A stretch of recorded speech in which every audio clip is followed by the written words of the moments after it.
चलिए जी, आपको स्पॉट से तस्वीरें दिखाने की कोशिश करते हैं नौगाम के पुलिस थाने के पास से, जहां पर कल के दिन ये बड़ा हादसा पेश आया। इस एक्सीडेंटल ब्लास्ट में आपको बता दें अभी तक 9 लोगों की जान जा चुकी है और 27 से ज़्यादा लोग इसमें घायल हो चुके हैं। 27 से ज़्यादा लोग जो इसमें घायल हुए हैं, काफ़ी सारे लोगों को अलग अलग अस्पतालों में ले जाया गया है जहां पर उनका इलाज चल रहा है। और रही बात लोगों की, कल रात को इतना बड़ा ब्लास्ट ये हुआ और इस ब्लास्ट की वजह से कई गाड़ियों में भी ब्लास्ट हुआ है, आसपास गाड़ियों में भी आग लग गई और लोग इसमें बुरी तरह से घायल हो गए। अस्पतालों में लोगों को भर्ती किया गया है जिनका अभी इलाज चल रहा है और उन लोगों, वो सब लोग जिंदगी और मौत के बीच में झूल रहे हैं। मेरे साथ इस वक्त ग्राउंड जीरो से शाहिद हसन जुड़ चुके हैं। शाहिद, क्या आप मेरी आवाज सुन पा रहे हैं? जी जी। शाहिद, अभी वहाँ के क्या हालात हैं, क्या सिचुएशन है वहाँ की, जरा हमारे साथ साझा करें, क्योंकि आप नौगाम में पहुंचे हुए हैं, ग्राउंड जीरो पर पहुंचे हुए हैं। क्या हालात हैं वहाँ के, शाहिद?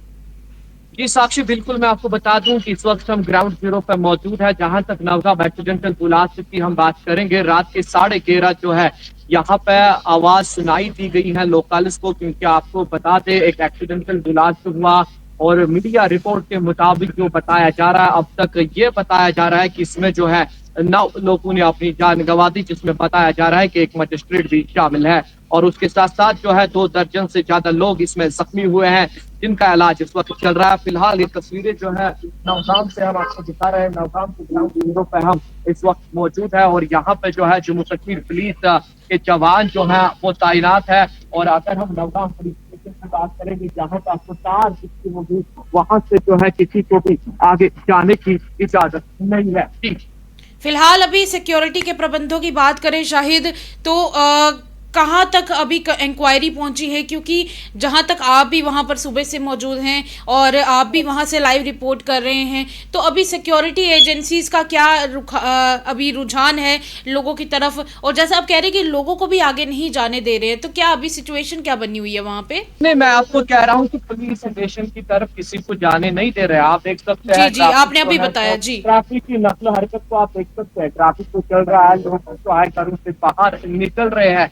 और जहाँ तक मैंने आपको ट्रैफिक बताया, आपको याद होगा कि लगातार हमने देखा कि पहली टेरर मॉडल का जब पर्दाफाश किया गया, उसके बाद कार्रवाई में तेजी लाई गई, कुछ केसों को रिकवर किया गया और उनको यहाँ लाया गया था। क्योंकि अभी जब चंद घंटे पहले आपने डीजीपी साहब की प्रेस वार्ता सुनी होगी, हर किसी बात की जिक्र की।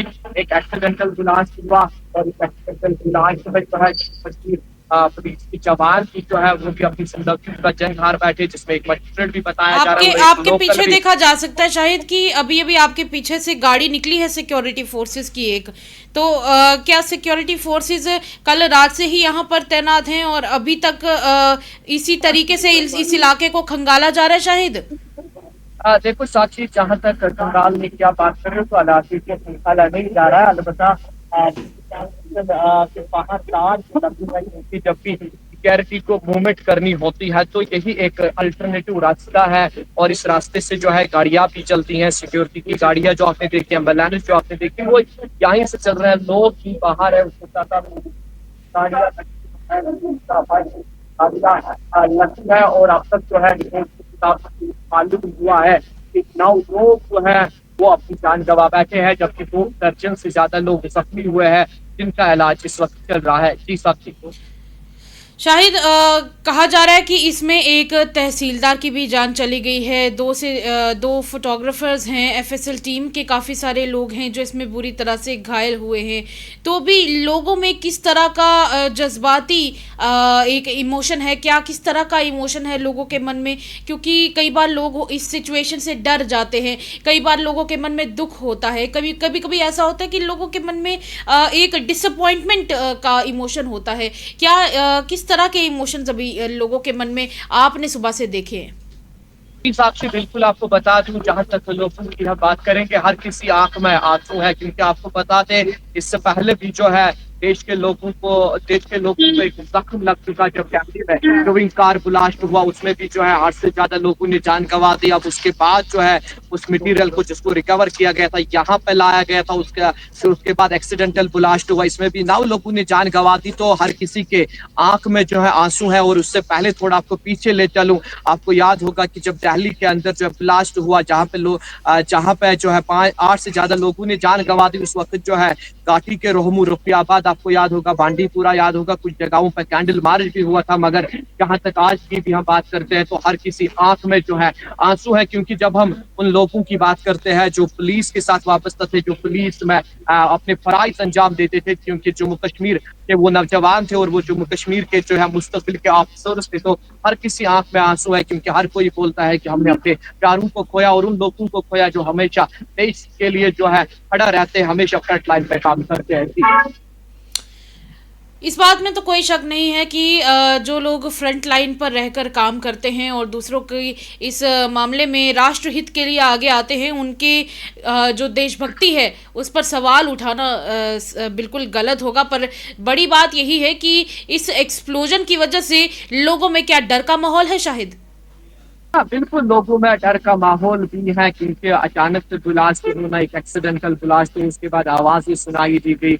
और उसके बाद जब ये देखा गया कि एक्सीडेंटल ब्लास्ट हुआ, इसमें पुलिस के जो नौजवान है या जो ऑफिसर्स उसमें कुछ थे, अच्छे रैंक के ऑफिसर्स थे, वो जो अपनी जिंदगी का जंग हार बैठे, लोगों में डर है, हर किसी आंख में यहाँ पे आंसू है। हमने लोगों से बात करी, कहा कि हमारे पास एनर्जी नहीं है कि हम बात करें, क्योंकि एक बहुत बड़ा सदमा लगा है। हमने जो है फ्यूचर के ऑफिसर्स को खोया, जो लोग जो है फ्रंट लाइन पे काम करते हैं उनको खोया। तो हम इन अल्फाज से बात करेंगे। अभी इंक्वायरी की अगर बात करें, डीजीपी के द्वारा ये कहा गया है कि अभी भी इंक्वायरी का प्रोसेस चल रहा है और दिल्ली ब्लास्ट के और भी जो एक्सप्लोजिव अगर कोई रिकवर किए जाते हैं तो उसके ऊपर भी कार्रवाई जो है वो चल रही है। तो क्या इसके चलते जो दिल्ली ब्लास्ट की बाकी इंक्वायरी है वो भी अभी कंटिन्यूड है शाहिद? देखो, ये आपको पहले ही मालूम होगा कि देश के प्रधानमंत्री ने भूटान से उस वक्त जो है सीधे संदेश दिया था कि जो भी पहली कार ब्लास्ट में मुलविस होगा उनके खिलाफ जो है सख्त कानूनी कार्रवाई की जाएगी। और कार्रवाई जो है वो जारी है। हम देख रहे हैं कि लगातार कार्रवाई में तेजी लाई जा रही है। तो इसमें कोई शक नहीं है कि जहां तक आप दिल्ली की कार ब्लास्ट के हवाले से बात करते हैं तो कार्रवाई में जो है लगातार तेजी लाई जा रही है उस ब्लास्ट को लेकर भी। जी चलिए शाहिद, बहुत बहुत शुक्रिया, हमारे साथ जानकारी साझा करते रहिएगा समय समय पर, और हो सके तो लोगों से भी बातचीत करने की ज़रूर कोशिश कीजिएगा। हालांकि लोगों के लिए इस वक्त बातचीत कर पाना मुश्किल है, क्योंकि जिनके घर में शोक है उन लोगों के लिए बहुत मुश्किल है इस समय पे बात कर पाना, और दिल बहुत दुखा हुआ है उन सब लोगों का। पर चलिए, शाहिद से भी इजाज़त लेंगे और स्पेशल रिपोर्ट में अभी के लिए फ़िलहाल इतना ही। और भी अपडेट्स इससे जुड़ी जो कुछ भी हमारे साथ साझा होती जाएंगी, आपके साथ भी समय समय पर ज़रूर साझा करेंगे।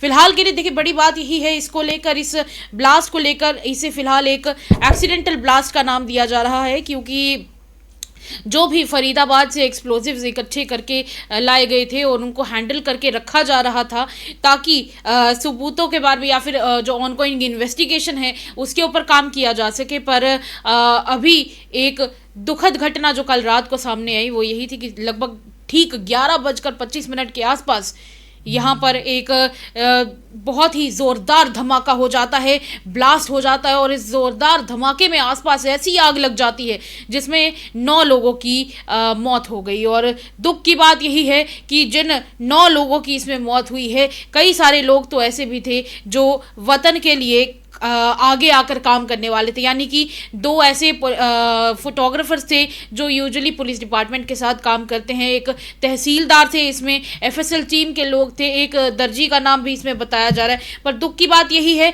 कि जिन लोगों की इसमें जान चली गई, सो उनके परिवार ही जानते हैं कि कितना ज़्यादा उनको इस पर नुकसान उठाना पड़ेगा। वैसे देखना ये भी रहेगा कि क्या इस सब के बाद कोई किसी तरह का एक प्रॉपर मुआवजा इन परिवारों को दिया जाता है या नहीं दिया जाता है, ये बाद की बात रहेगी। और उन परिवारों की अगर बात करें जो उन्होंने खोया है, वो वापस नहीं आ सकता, क्योंकि एक बार किसी की जान चली जाती है तो जाहिर सी बात है कि उस परिवार का एक सदस्य चले जाने की जो भरपाई है वो कोई नहीं कर सकता है। पर चलिए, फिलहाल के लिए इतना ही। आप क्या सोचते हैं ज़रूर हमारे कमेंट सेक्शन में व्यक्त कीजिएगा। स्पेशल रिपोर्ट में इतना ही, इजाज़त दीजिए तब तक के लिए नमस्कार।